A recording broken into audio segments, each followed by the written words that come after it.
Donc, on est de retour Hello. de notre très longue pause. On fait la même blague à chaque fois qu'on enregistre des épisodes en succession. J'étais allé me prendre un café, j'étais aux toilettes. Puis vous avez juste pas bougé de vos places. Je vous trouve bon. Hein? Ouais, vous êtes pas... Écoute, moi, un marathonien du podcast, Colin. Alice, J'ai de l'expérience à être assis sur mon cul. Je suis très bon dans les marathons assis. Alice, ça va toujours bien? Oui, ça va. J'ai beaucoup de plaisir. T'es pas tanné encore d'entendre parler d'Alain Bouchard? Non, j'en veux plus. Là, on arrive dans le crunchy. Oui, on arrive dans le crunchy. La première partie, en plus, je C'était trouve... un peu trop... Tu venais trop chercher mon empathie. Oui, en fait, j'ai hein. pas l'habitude dans ce podcast-là. Ouais. La première partie, on est comme, sa vie n'était pas facile. Il s'est mis à être chanceux à un moment donné, mais vous allez voir, je pense que ça va changer pour la deuxième partie. Parfait. Donc, quand on s'est laissé, on était au début des années 80, les groupes de hair metal. Attends, faut-tu qu'on replogue la CSN? Ah oui, merci Colin. Ah, qui Parfait. est fort. Faisons Oui, donc cet épisode est présenté par le Conseil central métropolitain du Montréal métropolitain. Je vais l'avoir un jour. Conseil central du Montréal métropolitain de la CSN. CSN, voilà.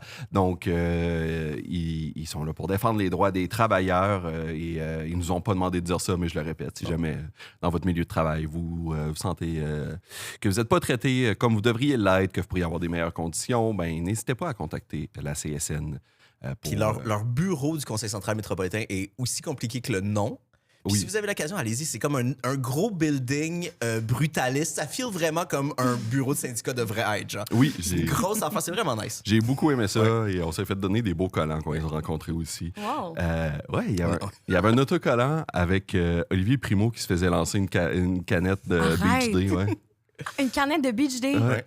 vendue dans Oui. les couches-tard. Exact. Yes, merci. C'est des partenaires. Tout est dans tout. Voilà. Donc, on remercie encore une fois le Conseil central du Montréal métropolitain CSN. Hey, je l'ai eu pour leur support. Et comme d'habitude, ben, on est comme notre nouvelle maison, on est dans les studios, bien entendu. Donc, on les remercie, eux aussi.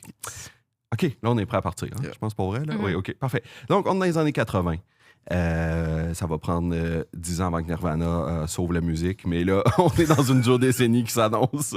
Et Alain Bouchard, 31 ans, est en train de fonder ce qu'elle est devenue. Tu faisais ta chronologie en fonction de Nirvana. Moi, je sais qu'on a gagné la Coupe Stanley l'année avant la mort de Kurt Cobain. C'est comme ça que je sais.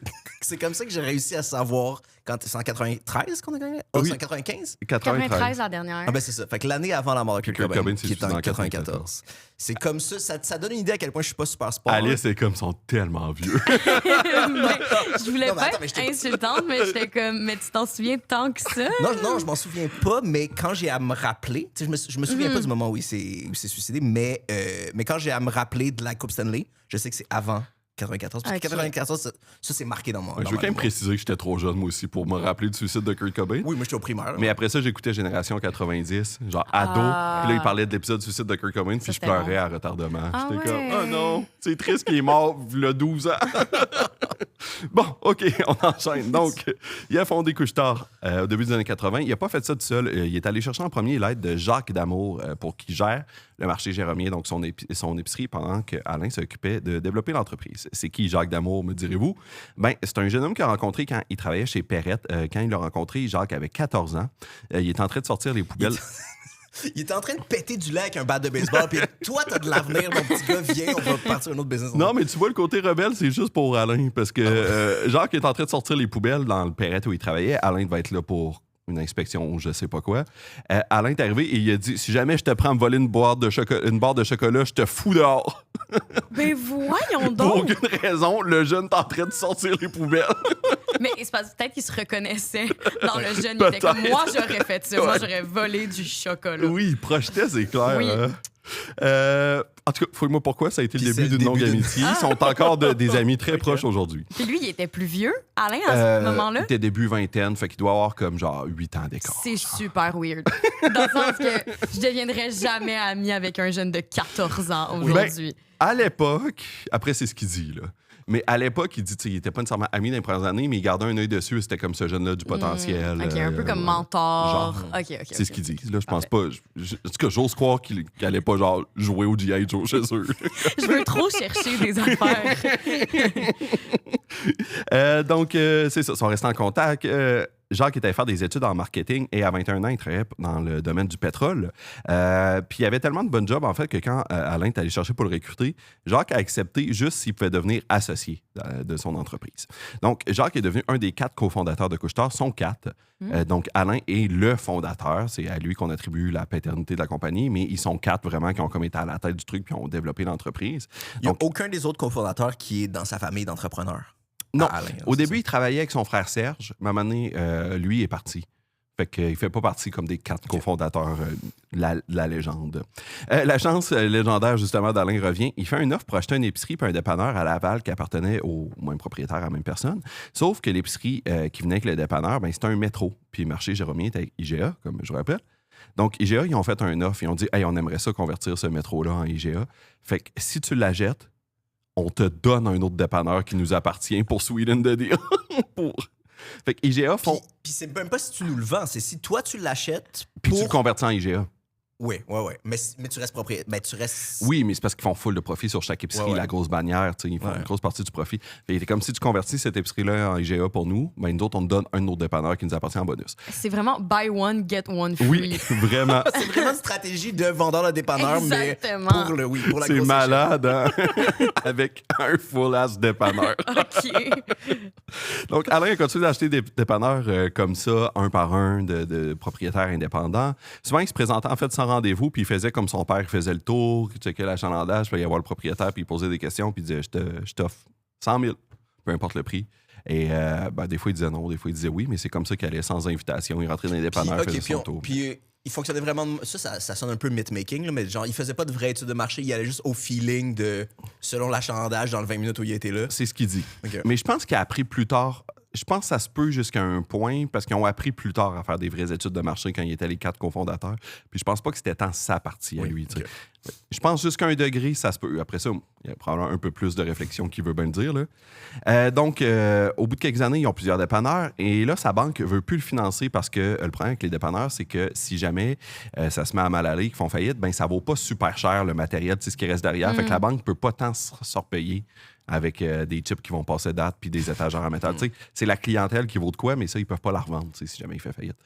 Fait que ça a l'air d'une mauvaise nouvelle vu de même que sa banque veut plus le financer dans son expansion. Mais non, parce qu'encore une fois, sa chance légendaire entre en jeu. Et c'est là que notre troisième cofondateur se joint à l'histoire. Donc, quand Alain était au début de la vingtaine, il est allé dans un party chez un ami. Et là, il a rencontré dans ce party-là Richard Fortin. Ils sont super bien entendus, ils sont devenus amis. Et Richard commençait à travailler dans le secteur des banques à ce moment-là. Puis tous les vendredis, il allait dîner avec Alain Bouchard. Ils sont en contact avec un rituel. Chaque vendredi midi, il allait dîner. Ce qui mène à une autre parenthèse, parce que comme bien des riches, Alain Bouchard, il aime ça se la jouer de la bohème. Là, dans les premières années, c'était tellement difficile, là, puis j'en ai mangé de la misère. Il dit qu'il travaillait pour Perrette. Il avait demandé de s'occuper des dépanneurs à l'extérieur de Montréal parce qu'il donnait un per diem. Puis il dit, moi, j'achetais juste une canne de thon, je mangeais ma canne de thon, puis je gardais le reste du per diem pour réussir à subvenir aux besoins de ma famille, puis ça. Mais visiblement, aussi, il allait manger au resto au centre-ville à Montréal avec un banquier tous les vendredis. Fait que, en tout cas... Mais c'était pas des avocado toast. Non, peut-être. Ou peut-être qu'il allait au resto, mais il mangeait des cannes de thon en pleurant dans les toilettes, comme Donald avec la confiture dans Séraphin. Mais écoute, je sais pas. C'était une référence nichée, ça. Donc, quand les riches vous disent que vous dépensez trop, les jeunes, ben écoutez-les pas. Ils ont juste oublié ce que ça fait être pauvre. C'était mon éditorial. Anyway. Bravo. Merci. 10 ans plus tard, en 82, donc 10 ans après la rencontre avec Richard, en 82, Alain n'a plus de banque. Donc, il appelle Richard, qui a à peu près à ce moment-là 32-33 ans. J'ai pas son âge exact parce que son année de naissance n'est pas connue publiquement. Là. Sur Wikipédia, c'est écrit 49-50. Fait que, écoute, mystère. C'est Wikipédia, ma source pour l'âge de Richard. À ce moment-là, donc, il a 32-33 ans, il est devenu vice-président pour le Québec de la Société Générale de France, une filiale de d'une grande banque française qui a son siège social à Paris. Il a au max 33 ans, puis il est vice-président de la branche québécoise d'une banque française. Je sais pas comment tu rencontres ce monde-là dans des parties. Tu sais, moi, mettons, j'étais allé dans un party en fin de semaine, puis il y a un gars qui a passé... Oui, il n'y a pas beaucoup de banquiers dans mes parties, honnêtement, il n'y a pas... Il y a un gars qui a passé 10 minutes pendant que j'attendais à chercher une bière à me raconter que son projet pour le Québec, on devrait avoir un projet de société puis qu'on n'a plus.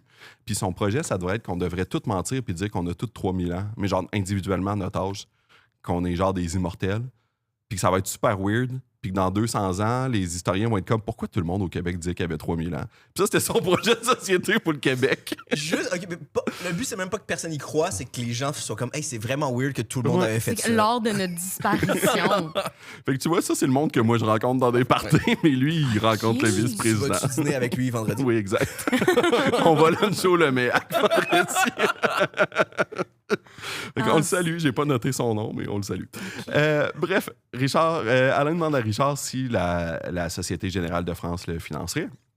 Et Richard dit, je peux pas intervenir en ta faveur, ça sera un trop gros délit d'initié, mais j'ai une meilleure idée.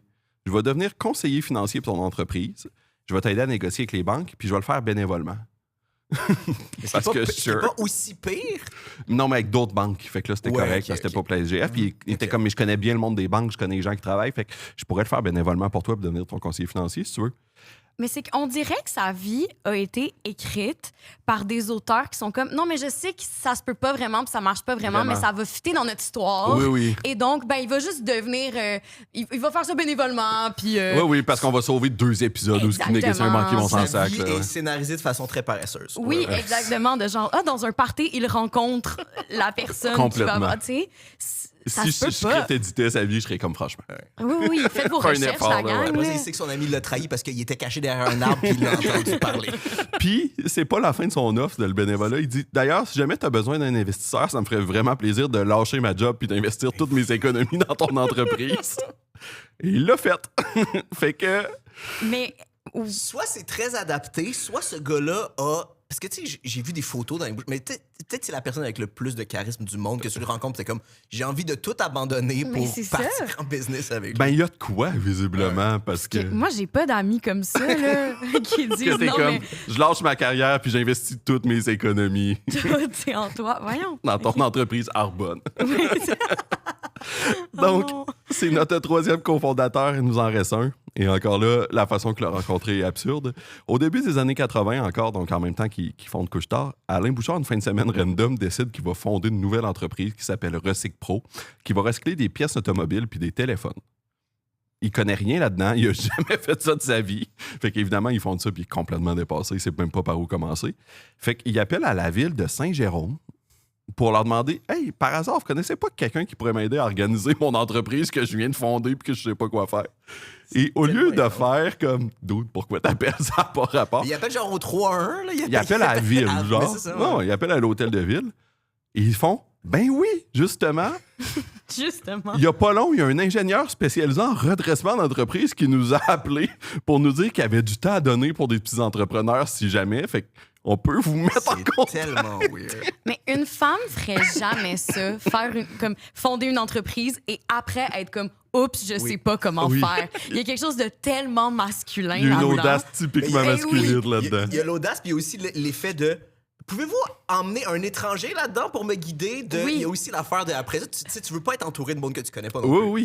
Puis tu sais, il est comme, je sais pas comment faire, mais ils vont me montrer comment le faire à ma place, puis c'est moi qui vais faire de l'argent, comme, c'est pas grave, là. C'est incroyable. Donc, l'ingénieur en question s'appelle Réal Plourde. Lui, il avait commencé à travailler au ministère, mais bon, la vie rangée au ministère, ça l'ennuyait. Il a fini par aller travailler en Afrique pour construire des projets de route en Afrique et tout ça. Il est revenu au Canada, il trouvait pas vraiment de job, fait que il est allé faire un MBA parce que visiblement tout le destin est ultra qualifié pour travailler pour Couche-Tard. Donc la municipalité les a mis en contact et Réal, quand il a parlé à Alain, il a dit écoute, paye-moi ce que tu veux, ce que tu penses que je vaux, puis je prends la job. Fait qu'Alain a fait comme super, moi de payer pas cher. OK. Et Il y a comme des opportunités dans les deux sens. Ouais, ouais. Il y a des gens qui donnent des dépanneurs, puis il y a des employés incroyablement qualifiés qui sont comme paye-moi comme tu veux, ça me dérange. c'est incroyable, c'est malade. Donc, puis Réal, bon, il s'est vraiment impliqué dans l'entreprise, puis éventuellement, il a demandé à devenir partenaire, mais vu qu'il n'y avait pas d'argent à investir, il y a eu un lot d'options, là, que éventuellement, si l'entreprise allait en bourse. Donc, là, on a nos 4 cofondateurs, donc Alain, Richard, Réal et Jacques. Tellement baby boomer, Oui, c'est les c'est 4 noms les plus vraiment baby un boomers. oui. Est-ce que sont tous milliardaires eux aussi? Oui. Ah ouais? Oui, parce Mais lui, c'est le top. Il est plus milliardaire que les autres. Alain est plus milliardaire que les autres. OK. Mais Je suis plus milliardaire que toi. Il leur dit à chaque fois. Mais Hey, tous oublie les pas que autres je suis valent plus 1 ou milliardaire. 2 milliards, je pense. là. OK, mais eux, ils n'ont pas leur biographie dans des couches d'or. Non. Il y avait juste arrive en premier, que je sais pas. D'accord. Donc, c'est le début de Couche-Tard, mais au début, ça s'appelle pas de même. Puis en fait, c'est pas une entreprise au départ, c'est plein de petites entreprises de 5 dépanneurs et moins, sous des noms différents. Pour 2 raisons. D'une part, parce qu'il y avait un programme du gouvernement à l'époque qui garantissait les prêts pour les petites entreprises. Donc là, c'était plus facile d'aller chercher des prêts de la banque parce que le gouvernement faisait si remboursement, on va vous rembourser. Mais juste, tu avais 5 entreprises, 5 dépanneurs ou moins, ou 5 commerces ou moins. Fait qu'eux, ils fondaient plein de petites entreprises. Dépanneurs super rapides. Pour ça, là, je fais une grosse parenthèse, mais je me demande si c'est pas ça que les Benny faisaient aussi. Parce que, tu sais, au début, c'était toute une même famille, mais c'était jamais les mêmes noms de commerce. C'était genre, il y avait pas, mais c'est peut-être ça aussi. S'il y avait un avantage à fiscal. Avoir plein de petites entreprises. C'est très possible. Donc, il y avait ça. Et l'autre affaire, on revient toujours à la bonne question de la bière. Pour aider les petits marchés d'alimentation à cette époque-là, le gouvernement avait juste donné la permission aux marchands qui possédaient 5 établissements ou moins à vendre de la bière. Donc, dans les années 80, les Maxi et compagnie ne vendaient pas de bière. C'était vraiment les dépanneurs. C'est quand même... Je connais pas les détails, mais ça me semble quand même cool, ces affaires-là, de justement pousser les PME puis de leur donner des avantages compétitifs sur un marché par rapport à des grosses entreprises. C'est quand même cool. Ce qui se fait moins à cette heure, d'ailleurs. Moi, j'avais jamais entendu parler de ça. Là. OK, juste les petites entreprises ont le droit de vendre tel produit. C'est quand même cool. À l'automne 85, Alain Bouchard entend parler d'une petite chaîne de 11 dépanneurs à Québec qui sera à vendre et les dépanneurs en question s'appellent Couche-Tard. Donc non, c'est pas lui qui a inventé le nom. C'est une chaîne qui a racheté. Fun fact, d'ailleurs, ça s'appelait de même à cause d'un late show des années 60, les Couche-Tard avec Jacques Normand et Roger Beaulieu. Bon, évidemment, on ne connaît pas ça, là, mais mes parents connaissent ça. C'était beaucoup d'années avant le suicide de Kurt Cobain. Oui, c'était 30 ans avant le suicide de Kurt Cobain. Donc, c'était un late show. C'était le premier late show au Québec, d'ailleurs. Donc, l'ancêtre de Bonsoir, Bonsoir ou Jimmy Fallon, peut-être pour les Français qui nous écoutent. Mais tu sais, c'est vrai que Bonsoir, Bonsoir, c'est un bon nom de dépanneur. Oui, c'est un bon nom de dépanneur. Bonsoir, Bonsoir. Ouais, ou Salut, bonjour. C'est vrai. Tous les noms de talk shows. Il y a beaucoup de talk shows qui feraient des bons noms de dépanneurs. Peut-être que tout le monde en parle, ça serait weird, mais sinon... Donc, ils ont acheté la chaîne, puis d'un coup, ils sont passés de 20 dépanneurs à 31. Puis la façon qu'ils ont financé l'achat est incroyable. D'une part, le vendeur leur a prêté une partie de l'argent qu'ils ont utilisé pour acheter ces dépanneurs. Donc, genre, tu me vends ça combien? 100$? Cool, t'as-tu 100$ à me passer? Ça, c'est la première affaire. Puis dans les dépanneurs qu'ils achetaient sur les 11, il y avait 2 des dépanneurs qui étaient aussi propriétaires de l'immeuble où ils étaient. Donc, ce qu'ils ont fait, les 4 fondateurs, alors à nom personnel, ont acheté ces immeubles-là. Ils les ont hypothéqués. Puis avec l'hypothèque, ils ont racheté les dépanneurs. Donc, ils ont hypothéqué les dépanneurs qu'ils achetaient pour les acheter. Il n'y avait pas tant de risque financier. Là. Exact. Puis, tu sais, bon, après ça, leur locataire, c'était leur propre dépanneur. Fait que tu te dis, il y a des bonnes chances qu'ils vont être payés. Tu sais, comme. Fait que. Ça s'est tout fait dans une fin de semaine à peu près. Ils sont revenus de Québec avec 11 nouveaux dépanneurs et ça leur a coûté 20 000 $ à 4.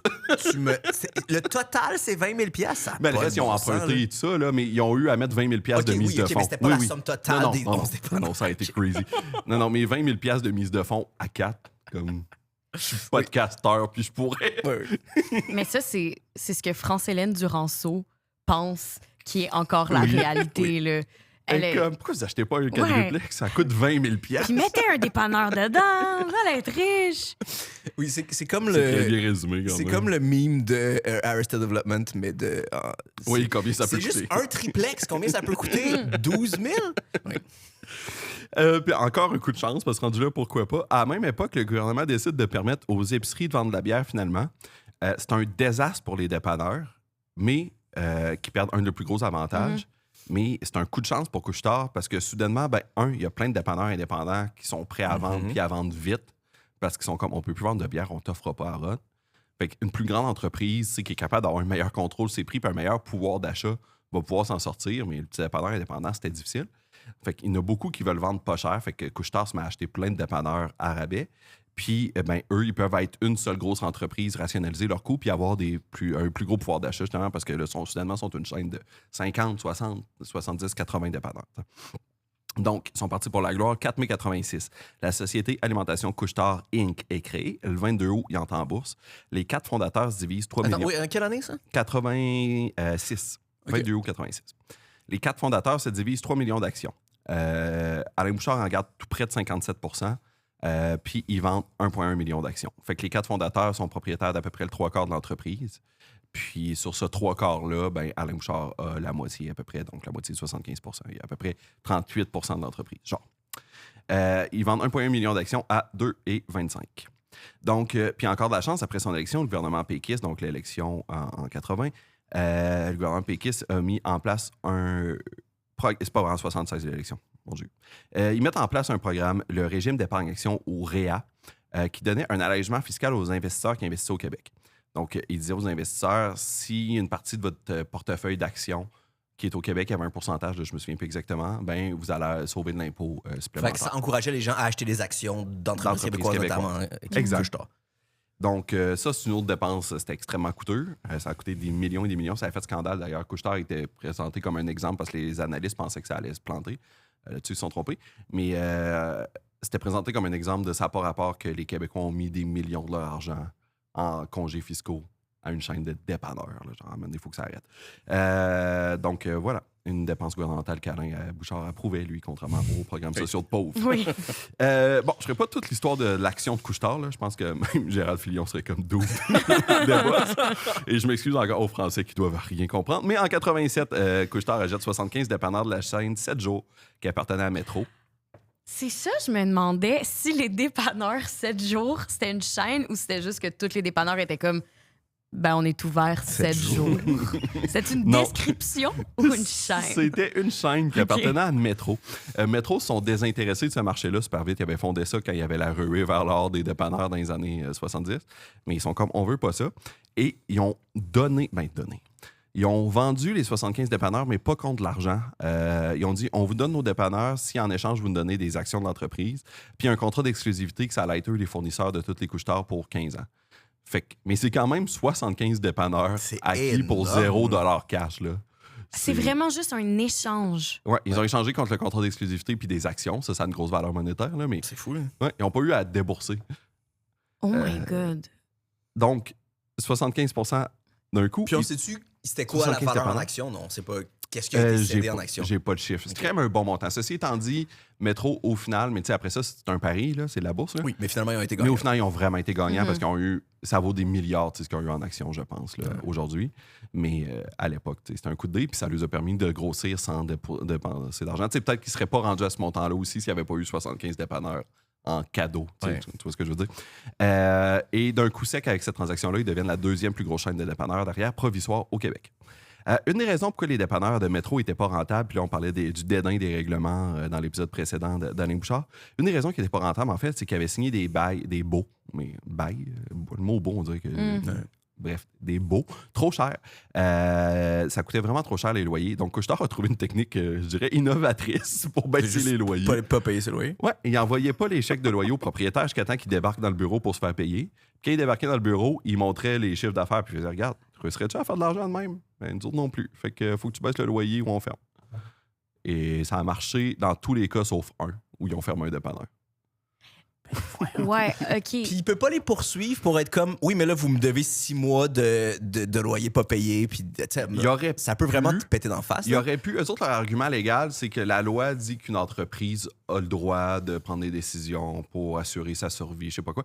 Mais eux autres, même de leur propre aveu, ils disent, avec du recul, ils l'auraient pas dit à l'époque, mais cet argument-là, légal, était probablement vraiment fragile.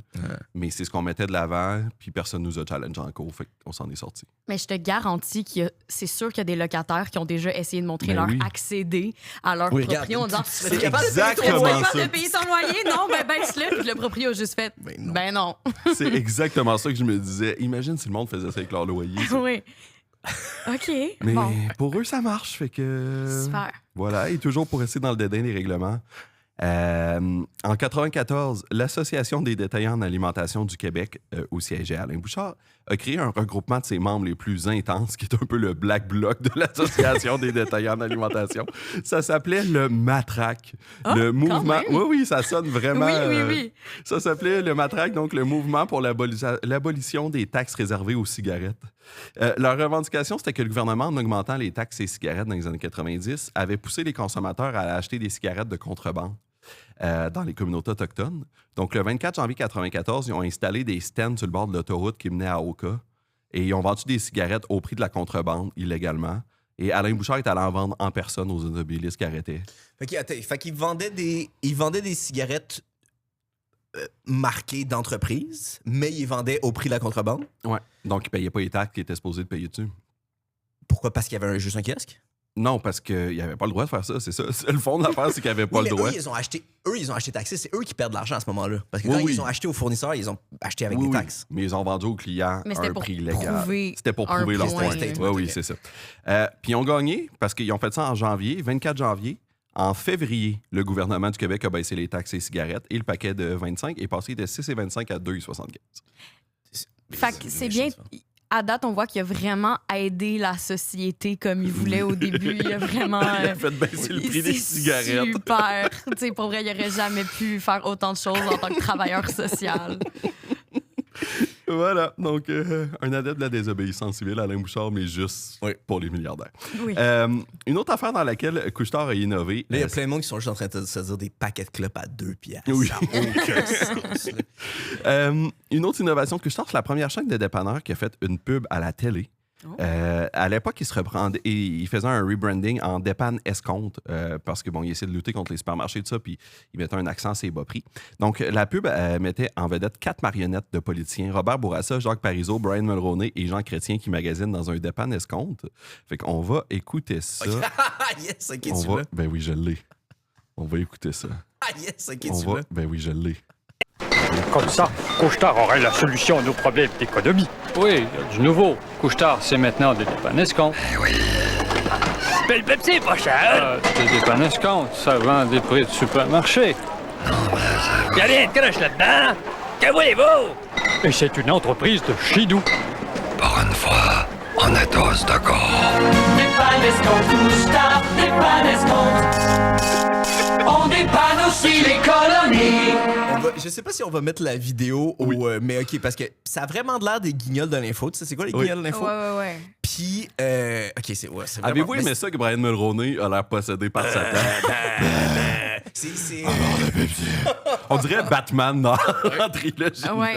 Mais ça passerait tellement pas maintenant. Je sais pas si vous avez catché, il y a une petite blague de bouche croche de Jean Ouais, Chrétien ouais, aussi. il y a rien de croche là-dedans. Ouais.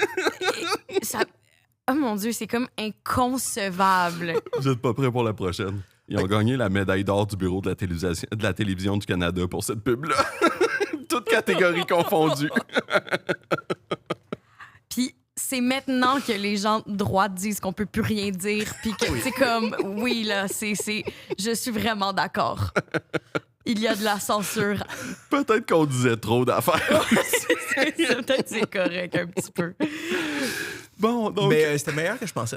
C'était meilleur que je pensais que ça serait. Ah, c'est vraiment une bonne Oh oui. pub. Là. Les marionnettes sont super bien faites. On dirait, c'est ça, on dirait un mix entre Batman puis RFK Jr. Genre. Oui, Qui oui. ont- Donc, la croissance de Couche-Tard continue en 1994. Ils ont acheté Perrette, le premier employeur d'Alain Bouchard dans le monde des dépanneurs, pour une bouchée de pain. En fait, pour un peu plus que 9,5 millions, ils ont acheté les 86 magasins, leur inventaire et les 56 immeubles qui logeaient la majorité d'entre eux. Et la laiterie de Laval. Ça, ils l'ont revendu tout de suite parce qu'ils ne voulaient pas une laiterie. Il n'y a rien à faire avec ça. Mais donc, chacun des édifices commerciaux leur est revenu à peu près 100 000. Chacun des DEP à 50 000. C'est une aubaine, même en 94. Oui, ben oui. Parce qu'on se rappelle, Alain Bouchard a le cul bordé de nouilles.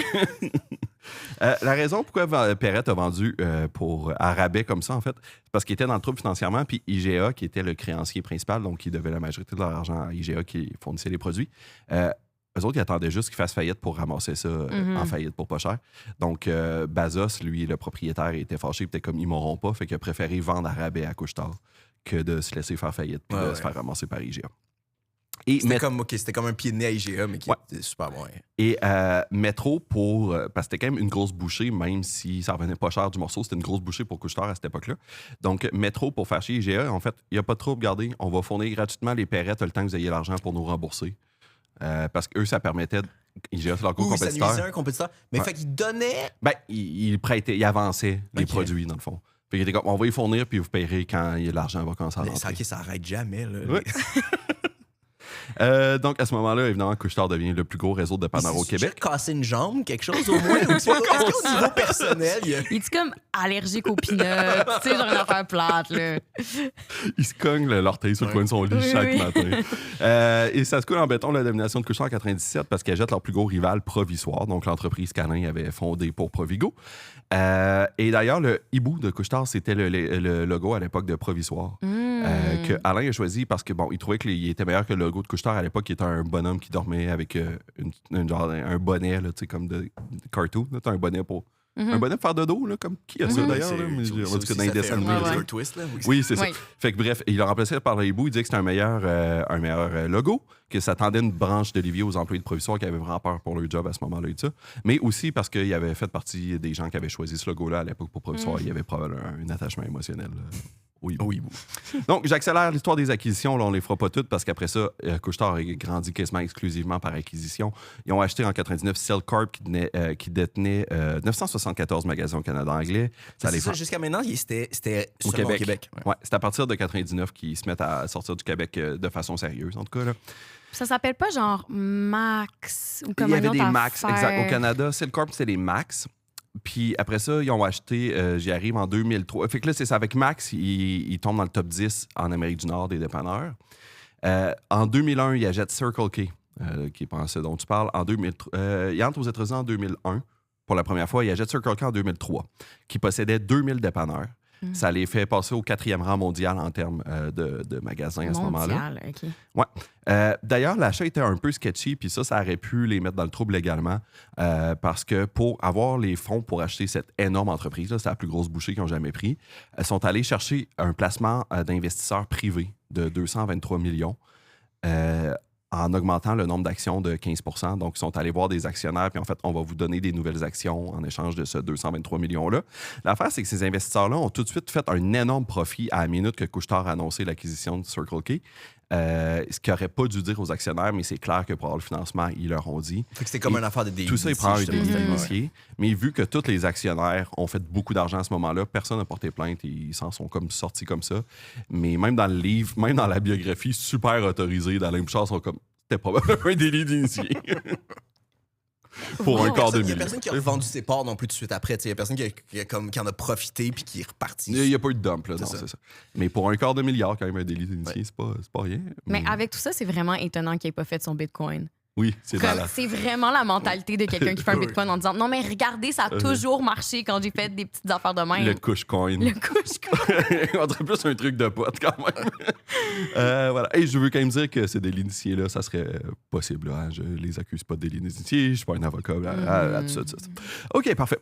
Depuis, on fait des acquisitions un peu partout en Amérique du Nord, en Europe. Ils essayent de rentrer en Asie, où c'est un peu plus difficile. Ils sont à Hong Kong, si je ne me trompe pas, mais ils ont essayé l'an dernier d'acheter le numéro 1 mondial des dépanneurs, qui est 7-Eleven, qui est basé au Japon. Mais ils ont fini par retirer leur offre parce qu'apparemment, la direction de 7-Eleven ne collaborait pas assez. Moi, je pensais que c'était américain, 7-Eleven. Non.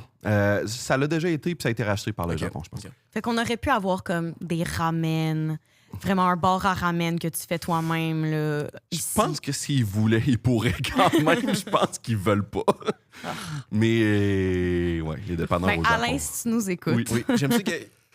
Il rachète une compagnie à l'étranger puis il fait juste changer tous les dépanneurs qu'il y a déjà pour fitter sur ce modèle-là. Non, mais c'est ça qu'il a un peu fait avec 7-Eleven. Genre, on a des. Maintenant, il y a comme des machines pour faire de la slush au Coke, là, Ouais. comme il y avait avant juste aux États-Unis. Ouais. Fait que. Écoute, Alain, si tu transformes les Couche-Tard en 7-Eleven japonais, mettons, et tous les mêmes produits, je te pardonne, je peux même retirer les épisodes. Ça me dérange pas. C'est ma condition.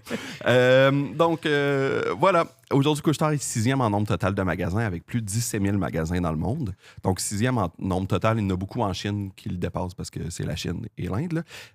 Mais selon ce que j'ai pu trouver, en tout cas, ils sont premiers en termes de revenus nets, même devant 7-Eleven, avec des revenus d'environ 3,8 milliards US en 2025. Depuis 2014, Alain n'est plus le PDG de Couche-Tard. Il a passé la main à un successeur, mais il est encore très impliqué, en plus d'être il est président exécutif du conseil d'administration de Couche-Tard, sur lequel siège aussi un certain Stephen Harper. Ouais? Info. Ouais. Stephen Harper est sur le CA de Couche-Tard. Fait que, Depuis quand, on sait je sais pas. Je sais Ok. pas là. Stephen Harper a genre contribué à ma pub de slush. Ben, peut-être qu'à l'époque, il y était Toi, c'était pas. en 2017, tu dis?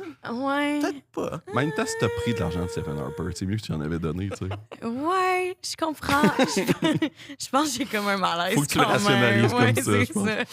ça. Mais le succès de Couche-Tard, évidemment, ça s'est pas fait sans faire de victimes. Je vous ai promis que vous alliez détester Alain Bouchard davantage à la fin de cet épisode. Mais on termine en gardant le pire pour la fin, parce qu'on va parler de l'antisyndicalisme de Couche-Tard et C'est un d'Alain segment qui est Bouchard. commandité par la centrale Je métropolitaine. vais en parler, Colin.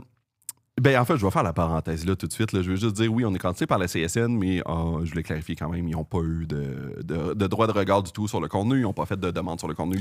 Non, ils ont juste eu des étoiles dans les yeux quand on a dit qu'on préparait. Ils étaient contents qu'on en parle, Bouchard. mais ils n'ont pas voulu rien voir. Puis ils ont même qu'en réunion avec eux, ils m'ont dit, genre, nous autres, la première affaire, c'est qu'on veut vraiment que ça soit clair que tu es indépendant dans le texte puis que tu ne sentes pas qu'il faut que tu l'ajustes pour nous. Ça semblait les préoccuper plus d'ailleurs que les retombées économiques de la commandite. Fait que, écoute, bizarre de travailler avec des commanditaires comme ça, mais cool. Fait que voilà, mais ils n'ont pas touché au contenu, je voulais juste le préciser, mais vous allez voir, la CSN est beaucoup impliquée dans ce conflit-là et ça va revenir. Donc, le chapitre de la biographie, en fait, d'Alain Bouchard sur la syndicalisation commence en disant que il déteste la chicane et que c'est la raison pour laquelle il poursuit rarement ses détracteurs. Donc, Colin, si tu veux dire des choses horribles, c'est ta chance. Parfait. Mais ça me fait juste rire de réduire la question de la syndicalisation à « J'aime pas la chicane ». Oh my God. C'est tellement condescendant. Ouais. Donc, le 6 novembre 2009, les employés de Couche-Tard de Belleuil sont arrivés pour leur shift au matin. Et non seulement quand ils sont arrivés, la porte était barrée, mais les enseignes avaient été retirées et les pompes à essence aussi. Et les fenêtres étaient placardées. Fait qu'ils sont arrivés pour travailler le matin et il n'y avait plus de dépanneur où il y avait un dépanneur la veille. En une nuit, genre. En une nuit. Ça s'est fait tout dans la même nuit. D'ailleurs, la loi demande que quand tu fermes une entreprise, tu donnes un préavis de 8 semaines, tant que c'est possible. Mais visiblement, Couche-Tard, c'est pas cassé la tête avec ça. C'est 25 employés qui ont perdu leur job d'un coup. Selon Couche-Tard, la raison de la fermeture du dépanneur de Belleuil en 2009, c'était qu'il n'était pas rentable. Les employés de la CSN ont une autre analyse, je dirais. Les employés et la CSN. Un mois plus tôt, il y avait un employé, Étienne Belland, qui s'était fait renvoyer parce qu'il aurait sollicité un autre de ses collègues pour se syndiquer pendant les heures de travail, ce qui est illégal. Bon, cette loi-là, moi, personnellement, je trouve que ça n'a pas de bon sens. Déjà, en partant que tu ne puisses pas parler à tes collègues de syndicalisation pendant le travail. Oui, parce que c'est ton milieu de travail. Ça se peut que tu ne tuiles pas avec eux autres après la job. Oui, c'est vraiment correct. Mais bon, légalement, il était dans le tort. Pire encore, en fait, c'est que même s'il avait renvoyé Étienne Belland, qui était étudiant de cégep à ce moment-là, l'initiative a quand même continué. Et 2 jours avant la fermeture du dépanneur à Belleuil, les premières cartes d'adhésion syndicale venaient d'être signées. Donc, disons que c'est une bonne coïncidence. Couche-Tard, à l'époque, eux autres se sont défendus en disant que la fermeture du dépanneur de Belleuil, ça n'avait rien à voir avec les efforts de syndicalisation. C'est une pure coïncidence. C'est un peu comme quand t'oublies ton lunch santé dans le frigo en travailler. Ah, faut j'ai au resto, c'est con, là. Ah, peut-être va falloir que je prenne un dessert aussi. Je m'haïs, là. Donc, le problème avec l'argument de la rentabilité, en plus, c'est qu'une couple de jours avant la fermeture du dépanneur, l'entreprise avait félicité les employés pour le volume de vente qui était exceptionnel dans le dépanneur. C'est vérifiable, là, la rentabilité d'un commerce, là, je veux dire. Oui et non. OK. C'est ça l'affaire. Parce que tu vas voir, en tout cas, je vais y arriver plus tard, mais je peux le dire là. La CSN s'est battue énormément pour avoir accès aux chiffres des dépanneurs.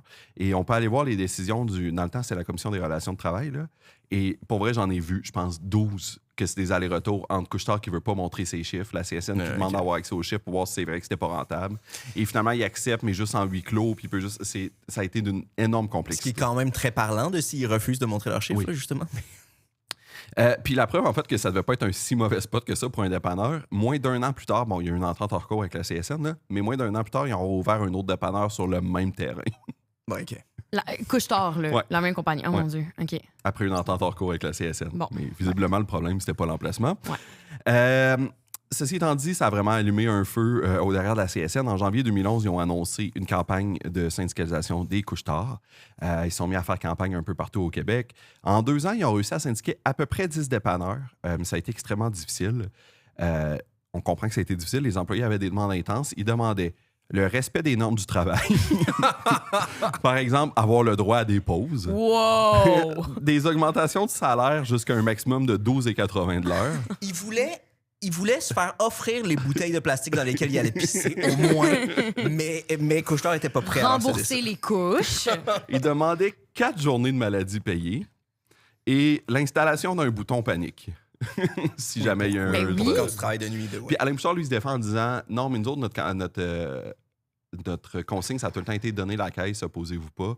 Puis s'il pèse sur le bouton panique, ça peut faire escalader les choses. Mais l'idée d'un bouton panique, c'est qu'il n'est pas visible puis qu'il fait pas de bruit. Puis Ouais, puis aussi, peut-être que ça peut rassurer les parents d'un petit jeune de 16 ans quand ils postulent pour faire le chiffre de nuit, là. Puis quand j'ai travaillé au Couche-Tard, quand j'ai commencé là, le premier chiffre, le gars qui me formait m'a dit « Tu vas avoir au moins un hold-up aux 6 mois. » Et lui en avait vécu au moins 4. Là. Ouais, c'était ultra courant.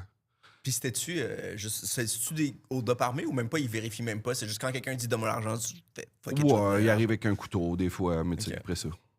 Même si c'était avec ses poings, je me bats. Comme... Oui, mais non. Moi, j'aurais pas commencé à me battre au point pour des faire fois, la la règle, justement, c'est de pas t'obstiner puis de céder la caisse. Mais même si c'est pas ça la règle, t'es un employé, tu t'en sacs de l'argent qu'il va prendre. C'est sûr que tu y donnes. Je ne commencerais pas, même s'il me menace avec ses poings, mais bref. Fait que c'est quand même vraiment commun. Après ça, ce dépanneur-là, c'était peut-être plus que d'autres. C'était pas le meilleur quartier, mais c'était pas le pire à Montréal non plus. Fait que je pense pas que c'est si rare que ça. Couche-Tard a tout fait pour lutter contre ça. Donc, ils ont demandé une injection pour empêcher aux représentants de la CSN de venir parler aux employés. Là-dessus, la Commission des relations de travail leur a donné tort. En mars 2011, Alain Bouchard a partagé aux employés une vidéo où il disait que les marges des couche-tard étaient trop minces et que si syndiquait, rien n'était exclu. C'est-à-dire, on va vous fermer si vous vous syndiquez. Là-dessus aussi, la CSN a fait une plainte parce que c'est de l'intimidation, c'est illégal dans le contexte d'un processus de syndicalisation. Puis ça me dégoûte aussi, parce que parmi les employés de couche-tard, évidemment, il y a des étudiants, des gens que c'est leur premier emploi avec 7 temps partiel, mais aussi beaucoup de gens qui font ça dans la vie parce que la vie les a menés là, qui n'ont pas nécessairement beaucoup d'études, qui n'ont pas beaucoup. Et je trouve ça, et je veux pas juger, évidemment, il y a des gens très intelligents qui travaillent chez couche-tard, c'est pas ça mon point, mais il y a aussi beaucoup de gens qui n'ont pas nécessairement beaucoup d'études, qui n'ont pas nécessairement le bagage pour comprendre toutes ces questions-là. Et là, on joue sur cette méconnaissance puis cette crainte. Puis le fait que ces gens-là, peut-être aussi, ont vraiment besoin de ce revenu-là. Là, il y en avait là, dans mes collègues des mères monoparentales, c'est leur job. Mais tu joues sur la vulnérabilité. La vulnérabilité d'un groupe qui est particulièrement vulnérable pour leur faire peur, pour garder tes marges de profit élevées. Oui, puis c'est pas comme si dans l'autre option, c'est que mais le salaire minimum va vraiment augmenter et comme vous allez être correct. Là. Ben non. Oui, vos conditions de travail vont changer par elles-mêmes. Oui, on présente ça comme un choix entre la pauvreté ou pas de job pantoute. Ouais. En tout cas, moi, ça m'écoeure vraiment.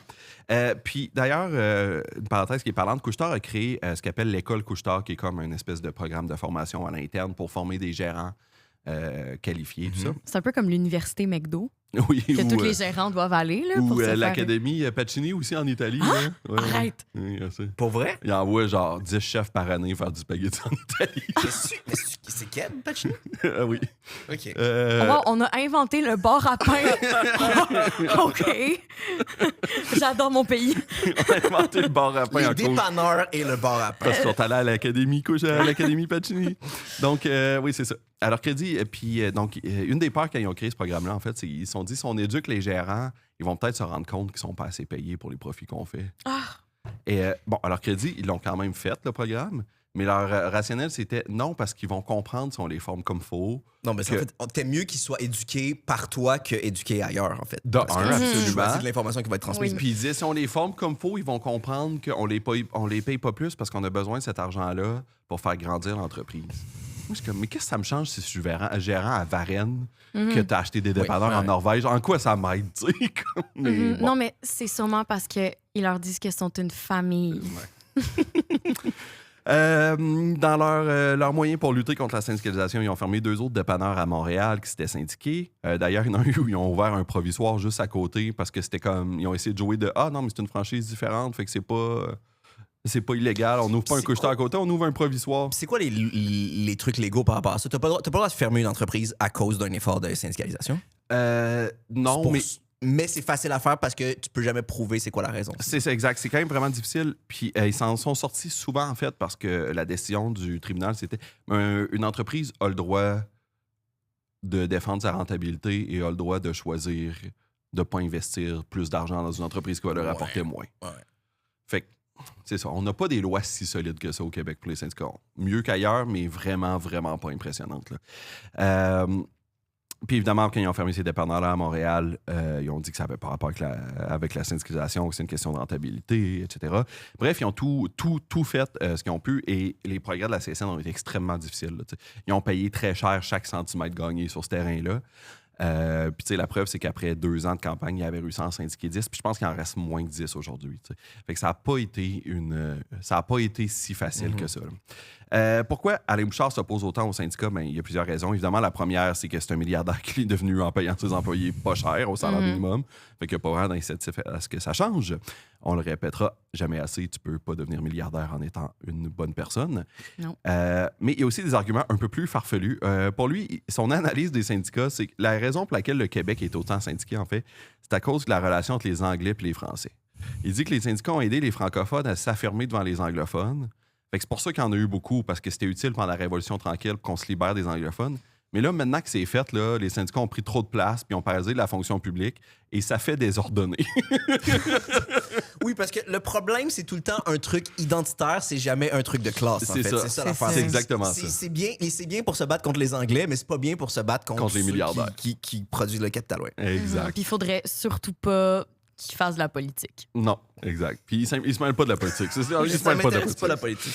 Il y a une autre raison qui est complètement absurde. Il n'aime pas les syndicats parce que sa première femme, son père, travaillait chez Radio-Canada, il était machiniste, puis il était syndiqué, puis il s'impliquait dans le syndicat. Puis il dit, chez Radio-Canada, à ce moment-là, en fait, chaque corps de métier avait son syndicat propre. Et ce qui faisait que la coordination était super difficile parce que souvent, les conventions, tu sais, ils s'impliquaient pas une dans l'autre. Et ça faisait qu'à chaque fois que tu tournais une émission, tu dépassais le budget de 30% à cause de l'arrimage des conventions collectives et ça. Alain, lui, il trouvait ça révoltant et il trouvait que son beau-père, il l'a ici parce qu'il dit il se vante d'être payé à rester chez lui parce qu'il est de garde et il dit que c'est un homme chicanier. Puis lui, il aime pas ça. Il aime pas Alain, la il aime pas ça. Puis, donc, son beau-père disait que la division des tâches était une bonne affaire parce que ça permettait à plus de gens de travailler. Ça, c'était l'argument du beau-père d'Alain. Alain, lui, disait c'est négatif et obstructionniste. Puis, tous les syndicalistes, c'est des chicaniers comme mon beau-père. Fait que, all right. Cool. Donc, le comble, d'ailleurs, c'est qu'après les premiers couche-tard aient réussi à se syndiquer, ils ont acheté des dépanneurs en Norvège, une chaîne Statoil en Norvège, et la majorité des dépanneurs étaient syndiqués en Norvège. Alain, lui, il se défend en disant « Ouais, mais c'est pas pareil là-bas parce que les compétiteurs aussi sont syndiqués, fait qu'on se bat à armes égales, mais ici, en Amérique du Nord, les gens sont pas syndiqués. Fait que nous autres, si on est syndiqués, ça va nous coûter plus cher que nos compétiteurs. » Écoute, il pourrait décider d'être un exemple aussi, puis de pousser la syndicalisation dans le milieu, mais c'est pas le choix qu'il a fait. Il veut aider les gens autrement, lui, Alain. Oui. Mais en étant lui-même. En étant lui-même milliardaire. Il s'aide beaucoup. Oui. Voilà. Et, oui, c'est ça. Puis c'est là que je ferme la parenthèse en parlant de mon expérience personnelle. J'ai travaillé au couche-tard vraiment pas longtemps, genre 2 semaines dans ma vie, mais ça a été 2 semaines vraiment suffisantes, je dirais. De un, ça me paraissait vraiment pas sécuritaire. Comme je disais, dans mon premier chiffre, il y avait mon collègue qui m'a dit tu vas avoir au moins un hold-up aux 6 mois. Mais dans ma première heure de travail, donc j'étais en formation, j'étais en train de placer des biscuits, puis le gars qui faisait la caisse, qui se faisait former, s'est fait lancer un rack de chips en métal par la tête. Fait que je me dis peut-être que le bouton panique aurait pu être utile à ce moment-là. Puis c'était pas quelqu'un qui allait voler des trucs, c'est juste quelqu'un qui a pété une coche. Oui, parce qu'elle voulait se faire vendre une cigarette. Puis il a dit non, on vend des paquets, mais on peut pas te vendre une cigarette. Et elle a pas apprécié cette pratique. OK. Fait que voilà. Puis comme Alain chez Perrette, il aurait vendu des Lucy. Là. Oui, il aurait vendu des oui. cigarettes. Absolument. Sur le bord de la route aussi. Là. Puis ils auraient même pas pris au dep, puis ils auraient ramené de chez eux. C'est ça. Puis les pauses, bien évidemment, oublie ça. Comme je dis, j'avais pas de pause. J'étais le seul employé la nuit. Je m'étais assise des caisses de lait. Je m'étais fait avertir. Parce que quand il n'y avait pas de client, j'étais supposé de passer la nuit à nettoyer la machine à café, la machine à slush, passer la mop. Même pour aller aux toilettes, en fait, tu pouvais pas. Fallait que tu barres la porte puis que tu mettes une affiche. Fait que tu reviennes le plus vite possible. Laver la machine à slush où il y avait la grosse photo d'Alice à t'éreinter. Ouais. Oh, wow, je suis tellement désolée. C'était avant ta campagne. Parfait. Je suis très, très vieux. Et parlant des toilettes, d'ailleurs, et c'est le bout qui m'a le plus choqué, et c'est avec ça quasiment que j'ai le goût de finir, dans les toilettes, c'était placardé d'affiches anti-syndicales. Puis il n'y avait pas d'effort de syndicalisation dans cette couche-tard-là. Mais il y avait des affiches, puis une que je me rappelle... Personne se lavait les mains, mais il n'y avait pas de syndicat. Je me rappelle d'une affiche en particulier qui m'avait marqué, où c'était écrit « Avec l'argent que tu vas économiser en cotisation syndicale, tu pourras acheter un Xbox. » Ils savent que leurs employés ont 17 ans aussi. Il y a vraiment... Oui, c'était vraiment ça. Puis j'étais comme, mais c'est tellement condescendant. Ouais, mais c'est aussi sûrement un argument qui fonctionne. Oui, je pense que oui, c'est Puis sûr c'est que ça oui. qui est triste. Mais moi, ce que je trouvais triste, c'est que même sans payer mes cotisations syndicales, Tu pouvais pas j'avais t'acheter pas eu des moyen Xbox. d'acheter un Xbox avec ce salaire-là. Non, c'est ça. Donc, Mais en fait, c'est parce qu'il y avait un petit astérisque avec si tu travailles 20 ans. Genre. Oui, si tu c'est travailles ça. 20 ans, tu mets un petit peu de ton argent de côté, tu vas pouvoir t'acheter un Xbox. Donc, quand Couche-Tard se défend publiquement d'être anti-syndicaliste, j'aimais quand même un petit doute. Donc, aujourd'hui, c'est ça. Il y a encore quelques dépanneurs Couche-Tard syndiqués, pas beaucoup. Un peu moins de 10, comme je disais. Mais ça a l'air que ceux qui sont syndiqués sont parfaitement rentables et ça fait plusieurs années. Donc, c'était pas vraiment un obstacle à la rentabilité. Non.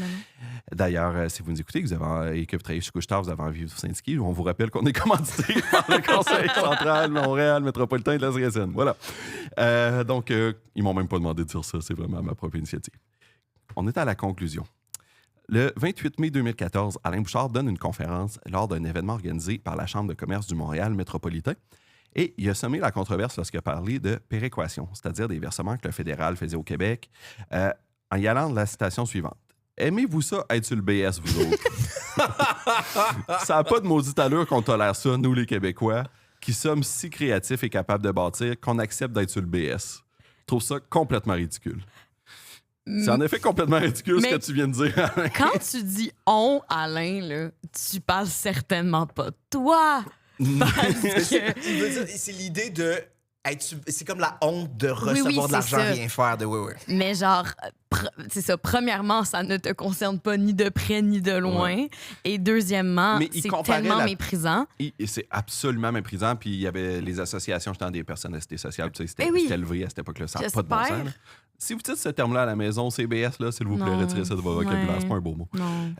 Mais aussi, il comparait la péréquation à l'aide sociale, en fait. Le fait que le fédéral puis que les autres provinces versent de l'argent au Québec. Ça faisait de nous les assistés sociaux du Canada, tu sais. Oui, yark. Et qu'on devrait avoir honte. Puis je trouve que ça résume bien, en fait, sa posture d'entrepreneur dans sa tête. Oui, il a aidé le Québec parce qu'il a créé de la richesse, puis il a permis au Québec de s'émanciper en étant plus brillant et plus travaillant que tout le monde. Mais comme on l'a vu, la réalité, c'est pas exactement ça. D'une part, il a été extrêmement chanceux, mais à un niveau ridicule. Il y a plein d'histoires où l'étape aurait pu virer autrement. Tu sais, quand il a appelé la ville de Saint-Jérôme pour lui demander si quelqu'un va dresser son entreprise, il aurait juste pu faire... Ben non, nous, on s'occupe de ramasser les poubelles puis du déneigement, là, genre de quoi tu parles? Si dans son party début vingtaine, il avait rencontré mon ami qui parle de faire à croire qu'on est immortel, ou il y a un banquier, peut-être que ça a arrêté autre chose. Quand il s'amusait à vendre des bonbons illégalement puis à défaisser le magasin de son frère, peut-être qu'il aurait juste... C'était pas fait offrir un job. Oui, c'est ça, tu sais. Puis aussi bénéficier d'un contexte différent au niveau économique et social, qui n'existe plus aujourd'hui, où le gouvernement appuyait beaucoup les PME à cette époque-là, ou valorisait l'investissement en sol québécois d'une façon qu'on ne voit pas aussi. Puis d'un contexte aussi où il a réussi à fonder un empire, une multinationale, en parlant à peine anglais, en ayant une formation de soir qui a été payée par son employeur au HEC. Quand aujourd'hui, j'ai déjà croisé des questions au McDo qui parlent 4 langues. Là, comme on n'est plus dans le même monde là, aujourd'hui. Là.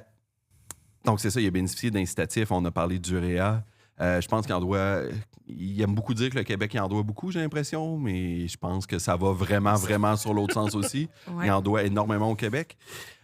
Mais surtout, je dirais que sa richesse, ça vient pas de son génie ou de son audace de réussir, comme le dit le titre de sa biographie, mais du travail acharné de dizaines de milliers de travailleurs, souvent au salaire minimum, qui mettent leur sécurité et leur santé en jeu pour un montant qui n'est pas suffisant pour acheter un Xbox, cotisation syndicale ou pas. Et même dans certains cas, des employés qui ont demandé des meilleures conditions de vie se sont fait récompenser en rentrant travailler un matin en découvrant que le dépanneur où ils travaillaient la veille avait disparu. Mm-hmm. Donc, jamais vous avez un petit creux, vous pouvez arrêter, vous cherchez une collation dans un des 800 couche-tard au Québec qui ont des chips, du jerky, du chocolat Mr. Beast. Mais si vous avez vraiment faim et que vous voulez manger quelque chose de nourrissant, on vous invite plutôt à manger un riche. Yes! Belle conclusion! Est-ce que vous avez appris des choses sur couche-tard? J'ai appris énormément de choses. Tellement! Puis c'est depuis quand qu'il est qu'il y a ce titre-là de milliardaire, je sais pas plus grand exactement quand il est devenu Québec. Milliardaire. J'aurais envie de dire qu'il est devenu, quand ils ont acheté Circle K, parce que là, la valeur a vraiment augmenté. Mm-hmm. Mais je pourrais pas te donner la date exacte. Je suis désolé, mais ça fait quand même un bon moment là, qu'il est l'homme le plus riche au Québec. Là. Au moins 15 ans. Là, ouais. OK. Voilà. T'arrêtais pas de me dire dans les dernières semaines, mais ça va peut-être manquer de rebondissement, il est pas si horrible. Ben, il y a quand même du crunchy, il y a quand même beaucoup de crunchy. Oui, mais c'est sûr qu'il a pas échangé des boîtes d'ossements avec ses dates, puis il a pas... non, c'est ça. il est pas allé sur l'île d'Epstein. Oui. Mais je pense qu'il y a quand même de quoi de vraiment problématique pour nous tous et beaucoup de gens qui sont pas payés à leur juste valeur en cause des décisions d'affaires de gens comme lui. Voilà. Ouais. Alice, merci d'avoir été là. Ça a été un grand plaisir de te recevoir. Merci tellement. J'ai adoré. Non. J'ai adoré. J'ai l'impression que j'ai repris mon pouvoir de mon deal avec Couche-Tard il y a quelques années. Et on salue les gens qui ont écouté cet épisode-là à Édimbourg. Oui, hey, pour vrai, belle destination, un voyage. Donc, merci d'avoir été là. Ça a été un plaisir. On pense à toi si on parle de Ticketmaster un jour. S'il vous plaît. Wow. Colin, as-tu des plugs à faire aussi? Suivez-moi sur les réseaux sociaux au printemps. À l'automne 2027. J'étais comme crime, tu te prends d'avance quand même. En tout cas, dans quelques mois, je commence un rodage d'un nouveau spectacle qui parle notamment des tech bros et des trucs comme ça. Vous pouvez me suivre sur les réseaux sociaux et les billets vont être en vente sur mon site colinboudria.com. C'est quoi sur Instagram? C'est Colin Boudria Fournier. C'est Colin Boudria. Parfait. Ouais. Vous pouvez me suivre moi aussi, PL Wallet, si vous voulez plus de nouvelles sur Manger les riches. On a également un coffee code, unionfi.com/Manger les riches. On remercie encore une fois le Conseil central Montréal métropolitain CSN et le studio, bien entendu, de nous accueillir. Merci d'avoir été là pour ces premiers épisodes vidéo. Je pourrais regarder la caméra. Hein? Pour ces premiers épisodes vidéo, ça a été un plaisir. Et on se retrouve très bientôt pour... En fait, on a d'autres épisodes spéciaux avec toi. On a 1 ou 2 autres épisodes qui vont parler des bunkers de milliardaires. Ouais, C'est une thématique plutôt qu'une personne. Ouais, comment les milliardaires se préparent à la fin du monde, dans le fond. Et pour la saison 3, on va garder à la fin de ton épisode, je pense, pour le punch. Fait qu'après tes épisodes sur les milliardaires On l'a survivalistes... déjà dit. On l'a dit. Moi, tout le monde me croise dans la rue puis me parle du podcast puis me demande c'est qui la saison 3 puis je leur dis. Je Oui, pensais mais pas que c'était caché. Puis on l'a dit dans la saison 2, ça serait qui? Non, on l'a pas dit. J'ai dit que je voulais pas le dire. OK. Fait que là, le monde t'a croisé dans la rue. Je pense pas que ça compte comme une annonce officielle. Là. Fait qu'on va le dire au prochain épisode. Merci d'avoir été là.